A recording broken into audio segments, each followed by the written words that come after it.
में लिखा होता तो कोई भी रोड, गली, चौराहा, सरकारी स्थल किसी मूर्ति से बचा हुआ नहीं होता। लेकिन उनको पता था कि हमको पूजवाना नहीं है, मेरे महापुरुषों को मुझे पूजना नहीं, क्या करना है, पढ़ना है। तो क्या पढ़ना है, उनको पढ़ना, उनको पूजिए मत, उनको पढ़ना प्रारंभ कीजिए।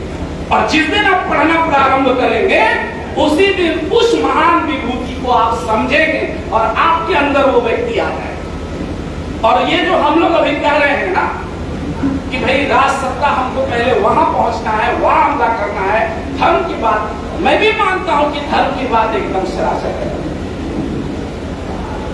धर्म सत्ता की बात होती हो, मैं भी मानता हूं। लेकिन अब थोड़ा सा मैं बताऊं कि भाई जगदेव प्रसाद की विषय बिंदु ये है, लेकिन अब समझ रहे हैं कि जगदेव प्रसाद लक्ष्मण चौधरी पूजने की वस्तु नहीं, पढ़ने की वस्तु है। अब सोचिए कि पढ़ने के लिए क्या करना होगा। अगली पीढ़ी को अगर जगदेव को पढ़ाना है, बाबा साहब को पढ़ाना है, गौतम बुद्ध को पढ़ाना है, किसी व्यक्ति विशेष को पढ़ाना है, तो क्या करना होगा, उसके बारे में किताबें छपनी चाहिए, उसके बारे में जनसभा तो हो ही रहा है, हम लोग कर रहे हैं। सरकारी विद्यालय में विषय बिंदु में उस महापुरुष की जीवनी शामिल होनी चाहिए। जब शामिल होगी तो लोग पढ़ने लगेंगे। जब वह व्यक्ति विशेष, वो नायक जीवनी में ही नहीं आएगा तो पढ़ेंगे कैसे? और पढ़ेंगे नहीं तो कहीं न कहीं हम भी उसको पूजने की स्थिति में आ जाएंगे। अब सोच के देखिए, जगदेव प्रसाद कहते हैं एक अगर बड़ा जिसको नेतृत्व करता बनना है, नेता बनना है, जिसको कहते हैं ना राजनेता, नेतृत्व करता अगर बनना है तो सिर्फ जगदेव प्रसाद का जो नाम है उसको अपने अंदर घोर के पी ले, अपने अंदर घोर के पी ले। मैं बता दे रहा हूं कैसे जगदेव प्रसाद एक पूरा का पूरा नेतृत्व है। जगदेव प्रसाद एक विचार है और शायद उसी विचार को कहीं न कहीं लक्ष्मण चौधरी पढ़ चुके, पी लिए, जिसका नतीजा हुआ कि वह व्यक्ति वहीं देर खड़ा होकर गोली खा लिया। और कहीं न कहीं हमने जगदेव प्रसाद के विचारों को नहीं पढ़ा तो हम क्या कर रहे हैं, उस पर परिचर्चा कर रहे हैं, चर्चा कर रहे हैं और माननीय मुखिया जी की बातों पर ध्यान नहीं दे रहे। भाई शहादत देना है तो पढ़ते तब न देते, हम तो पढ़े ही नहीं, हम तो पूजने के कगार पे आ गए, तो इसलिए पूजा कर रहे हैं। अब मैं बता रहा हूं कि वो ही जगदेव प्रसाद का नाम सोचिए क्या है, जगदेव प्रसाद। लेकर कब पढ़िए, ज, पहला लेकर क्या है, ज का मतलब होता है जन सेवक। यही शब्द हमने आदरणीय कर्पूरी ठाकुर को दिया। जन नायक, नायक कौन होता है, जो सबके लिए लड़ता है, आम जनमानस के लिए लड़ता है, इसलिए वो जन नायक है। और जगदेव बाबू का ज है जन सेवक। दूसरा है ग, तो कैसा व्यक्ति होना चाहिए, ग पर गंभीर, नेता को हमेशा गंभीर होना चाहिए, गंभीरता उसमें कूट कूट कर भरी होनी चाहिए। क्योंकि अगर गंभीर नहीं होगा तो वो नेता नहीं, सिपाही हो जाएगा, क्रांतिकारी हो जाएगा। तो दूसरा लेटर हो गया ग। तीसरा लेटर है द, दे, जगदेव। तो दे का मतलब होता है उसको देशभक्त होना चाहिए। भाई किसके लिए तुम ये कर रहे हो, अपने देश के लिए, राष्ट्र के लिए देशभक्त होना चाहिए। और जो अंतिम लेटर है वह, तो वह का मतलब होता है नेता को एक प्रखर वक्ता होना चाहिए। भाई नेता हो तुम और तुम्हारी बातों में वो जादू नहीं, तुम्हारे बातों में वो जादू नहीं, तुम वक्ता नहीं, तो तुम फिर नेता किस काम के? नेता कोई काम करता है जी, लेकिन सब कुर्ता पजामा जैसे वीरेंद्र भैया सब लोग एकदम मस्त पहने हुए हैं, लेकिन काम लोग करते हैं, यहां से करते हैं। और यहां से अगर नहीं करते हैं तो यहां से करते हैं। जगदेव का वह वक्ता, लोग क्या करते हैं, बातें नहीं समझता है, हमारा समाज नहीं समझता है। मतलब सब लोग शिकायत करता है समाज से, अपनी जाति से, अपने भाई से, अपने बंधु से कि ये समझता नहीं है। ये लोग, अरे तो भैया तुम समझाए कब, यानी तुम्हारे वक्तव्य में वो ताकत नहीं कि तुम्हारे लिए क्रांति के लोग उछलना शुरू कर दें। इसका मतलब अभी भी तुम में नेता वाला गुण आया नहीं। सब लोग बोलता है माननीय लालू प्रसाद जी, जब बोलते थे हो ऐसे करते। मैंने वो क्या किया, एक शब्द ही न निकाले, चाहे संसद में हो या कहीं, कोई भी किसी भी नेतृत्वकर्ता को देखिए तो जगदेव शब्द पूरा हो। अभी इतना ही नहीं है, पूरा नाम है प्रसाद भी है। अब प्रसाद को भी आत्मसात कीजिए, मुख्य जगदेव को आत्मसात कीजिए आज ही से, क्योंकि पहली पायदान से आप शुरू कर रहे हैं। अभी बाल सारे काले हैं आपके। हम ये उम्मीद करते हैं 5 सितंबर शहादत दिवस के कि जब आपके बाल सफेद हो तो बहुत ऊंचाइयों पे आपको होंगे, और उस ऊंचाई तक पहुंचने के लिए आपको जगदेव प्रसाद को आत्मसात करना होगा, नहीं करना होगा। जैसे सबसे पहला बात आपने बोला है लोक कल्याण का, तो जब पर जन सेवक बनिए, ग से गंभीर बनिए। तुरंत ही कोई आपको कह दे तो तुरंत दूसरे समुदाय पे आक्रामक नहीं हो जाना, पहले सोचो, 10 बार सोचो। ग हो गया देश से देशभक्त बनिए और एक प्रखर वक्ता बनिए। और प्रसाद पे आइए, प्र मतलब होता है प्रगतिशील, सस्टेनेबल डेवलपमेंट की बात जो करे, और प्रगतिशील प्रेरक बन जाना चाहिए उसको। इतना प्रगतिशील हो कि उसका अनुसरण लोग करने लगे, तब वो नेता। दूसरा शब्द है साह। नेता में साहस होना चाहिए, सहनशील होना चाहिए। जब उसमें साहस ही नहीं है तो तुम नहीं लड़ोगे तो दूसरा कौन लड़ेगा? तो इतनी साहस होनी चाहिए। और उसके बाद है द, मतलब सब तुमको दे देना। क्या करना है? द का मतलब तुमको दानी होना। नेता को क्या होना है? दानी होना। कैसा दानी? ऐसे इस समाज में, इस देश में बोला गया है भाई महा सब कवच कुंडल दान कर। तो हमको लगता है क्या मेरा जगदेव, मेरा लक्ष्मण, वो कवच कुंडल दान किया, हमारा तो पूरा शरीर दान कर दिया। किसके लिए? इस आवाम के लिए। तब जाके वो नेता। तो ये है जगदेव प्रसाद। अब ये सोच लीजिए कि अगर हम परिकल्पना करते हैं कहीं से किसी क्षेत्र का, किसी भी चीज का प्रतिनिधित्व करने का, तो इसको आप अपने अंदर उतार लीजिए। जब उतार लेंगे तो डेफिनेटली कहीं ना कहीं समाज आपके पीछे हो चलेगा। आपको कहने की जरूरत नहीं, इस गुण को अपने अंदर बस डालिए। शिकवा शिकायत किससे कर रहे हैं? यहाँ तो सब अपने ही हैं, सब अपने हैं। जब सबको पता है कि आपको सुनने कौन आता है, आपके पीछे चलता कौन, सब अपने भाई। वो क्यों चलेंगे, वो क्यों नेता माने? लेकिन अब आप इनसे आरोप और इन पे शिकवा शिकायत ना करें। अब तो बस चिंतन का समय आ गया है।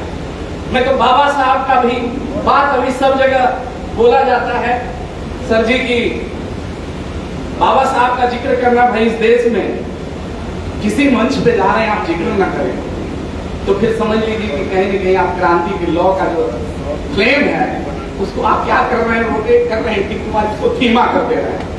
अब सोच के देखिए बाबा साहब ने क्या कहा था, एजुकेट। देखो हिंदी में बोला है क्या बोलो, शिक्षित बनो, शिक्षित, और उसके बाद हाँ क्या करो, रटा हुआ है, बोलिए बोलिए, शिक्षित बनो, संगठित हो, और फिर क्या कहा, संघर्ष करो। शिक्षित बनो, संगठित हो और संघर्ष करो। तो ये हमने बाबा साहब को पूजा कर दिया। और जो पूजने वाले लोग हैं, जिन्होंने बहुत चालाकी से हमें बाबा साहब को पूजना सिखाया, उन्होंने पूजने की एक विधि बता। क्या बता दी? शिक्षित बनो, संगठित हो, संघर्ष करो। मैं पूछता हूं बाबा साहब का एक भी लिटरेचर मुझे लिखा ओरिजिनल वाला, मैं इस मन से दावा करता हूं, मैं कहता हूं उससे मैं एकदम सहमत नहीं हूं। उन्होंने बोला था educate, agitate and then organise. बड़ा फर्क होता है। Educate, agitate and then organise. Where is struggle? कहां था इसमें स्ट्रगल? ये संघर्ष सब था ही नहीं। कहां बाबा ने लिखा? नहीं लिखा बाबा ने। और यही मंत्र पूजने वालों ने हमें दे दिया।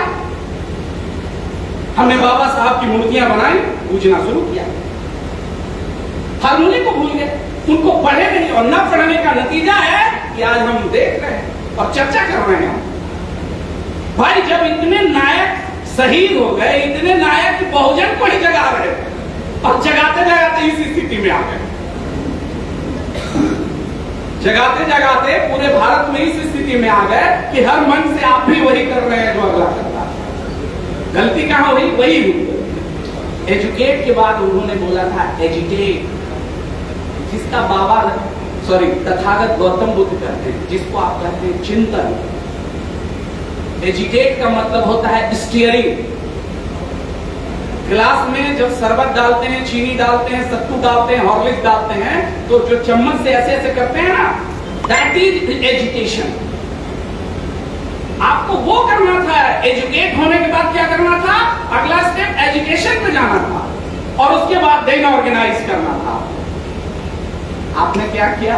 यहां एजुकेट हुए और पट से लक्ष्मण चौधरी को दे दिया हथियार। तो भाई तुमने तो किया भाई, इतने हमने कम्युनिस्ट चारों मजूमदार से लेकर सबको पढ़ लिया।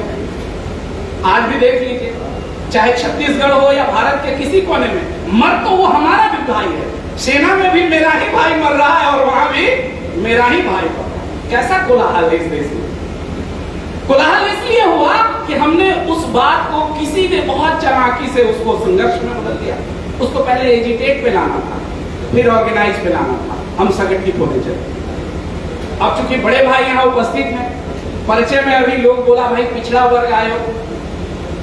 अब आप ये पिछड़ा जो शब्द है, ये बाबू जगदेव प्रसाद से जुड़ा हुआ शब्द, उस विषय बिंदु से सब लोग वाकिफ है। भाई उन्होंने क्या कहा था? सन सोपा ने, भाई इसी बात पे अलग हो गए थे ना, सबको पता है शोषित समाज दल का निर्माण। चूंकि आप जिस उम्र में हैं, मेरे को पता है, अब आपको बताने की जरूरत नहीं है, मैं बता नहीं सकता हूं, लेकिन मैं अपने व्यक्तिगत अनुभव से जो समीक्षा किया हूं उस पे आ रहा हूं। उन्होंने क्या कहा था? सन सोपा ने बांधी गांठ, पिछड़ा पावे 100 में 60, यही नारा था चुनाव के पहले। भाई लोहिया जी से मतभेद यही बात पे हुआ था ना, कि भाई जब सरकार बनी तो 60 मिला नहीं 60 मिला तो भाई बगावत की बूंद फूंक दी। तो उस समय बाबू जगदेव प्रसाद जब रहे तो पिछड़ा पावे 100 में 60। तो अब पिछड़ा वर्ग के हमारे बड़े भाई वीरेंद्र जी उपस्थित हैं, या तमाम ऐसे लोग। अब जरा इस पे आकलन कीजिए कि जब जब हम 5 सितंबर मनाते हैं तो उस महान पुरुष की, जगदेव प्रसाद की शहादत में उनको जब पूजेंगे नहीं, जब उनको पढ़ने जाएंगे, तब आपको समझ में आएगा कि 60 का मतलब क्या होगा। पिछड़ा पावे 100 में 60, क्या आज तक वो हम पाए? नहीं पाए। इसका मतलब हम फिर से पढ़ लिए, पढ़े पाए नहीं, उनको पूज लिए मूर्ति बना के। अब और आगे आइए, जब वो और अपने चरम सीमा पे, क्रांति के एकदम टॉप पे आते हैं, तो उन्होंने नहीं बोला पिछड़ा पावे 100 में 60। क्या ये नारा भी गलत है? बदल देंगे इसको, ये नारा भी गलत है। उन्होंने नारा बदला और फिर बोला अब 60 नहीं चाहिए, हमको 60 नहीं चाहिए। क्या 100 में 90 शोषित हैं, 90 भाग हमारा। अभी 60 वाला आंकड़ा हमको पसंद नहीं। कौन वाला आंकड़ा पसंद है? 90 वाला आंकड़ा पसंद है। और यही असल लड़ाई है, और यही असल लड़ाई है। और यह लड़ाई के छिड़ने के बाद उनकी आयु धीरे धीरे उनके नजर में, विषमतावादियों के नजर में कम होने लगी। वो अपने पैरामीटर पे बाबू जगदेव प्रसाद की आयु को कम करने लगे। चाहे आज मारो, चाहे कल मारो, अब मारना जरूरी है। कि पिछड़ा पावे 60 वाला फॉर्मूला को आगे बढ़ा के 90 तक लेके चला आया। और इस बात पे आज वर्तमान भारत में इस मंच से नहीं कहना चाहिए, लेकिन मुझे तो कहने में कोई गुरेज नहीं है। इसलिए नहीं है कि भाई ये नारा सही है, इसका जो है कंफर्मेशन आज की वर्तमान सरकार भी लगाती है। ये लड़ाई यही है। अगर नहीं मोहर लगाती तो 75-25 पे लगाती। हाँ यार भैया, वो 10% पे मोहरवा का है, इसका मतलब लड़ाई वो सही है। 30-70 पे लगाती, 8% दे देती, 3% ईडब्ल्यूएस कर देता। लेकिन 10% लगाने का मतलब लड़ाई वही है, 100 में 90 शोषित है, 90 भाग हमारा। तो इसलिए अब ये 90 वालों को सोचना है, 5 सितंबर आए या 14 अप्रैल आए या 2 फरवरी आए या 1 सितंबर आए, इन 90 वाले को सोचना है कि तुम्हारी असल लड़ाई क्या है, और तुमको अपने महापुरुषों को भगवान बना के पूजना है कि उनको पढ़ना और अगली पीढ़ी में ट्रांसफर करना जरूरी है। क्योंकि अगर नहीं ट्रांसफर करेंगे तो जरा गौर से देखिए, 2 घटनाओं का मैं इस देश में जिक्र करूंगा और वो समय का थोड़ा सा ध्यान रखिएगा। ठीक है, क्योंकि बाकी और लोग होता है। 2 घटनाओं का मैं ध्यान देना चाहूंगा, आप भी गौर से देखिए। एक बात बताइए, इस देश में जालियांवाला बाग हत्याकांड हुआ, वो भी मैसेकर था, मतलब नरसंहार था। किस लिए हुआ था? जालियांवाला बाग किस लिए हुआ था भाई? उस दिन, उस समय रॉलेट एक्ट पास था। रॉलेट एक्ट पास हुआ था भाई, एक कानून था अंग्रेजी हुकूमत का। उस कानून के तहत कहीं जमा होना गुनाह था, हाँ या ना? तो जालियांवाला बाग में लोग जमा हुए तो क्या किए? कानून का उल्लंघन किए, वो वायलेशन था भाई। तुमने सरकार हुकूमत का जो संवैधानिक प्रक्रिया है उसका तुमने उल्लंघन किया, प्रशासन आ गए।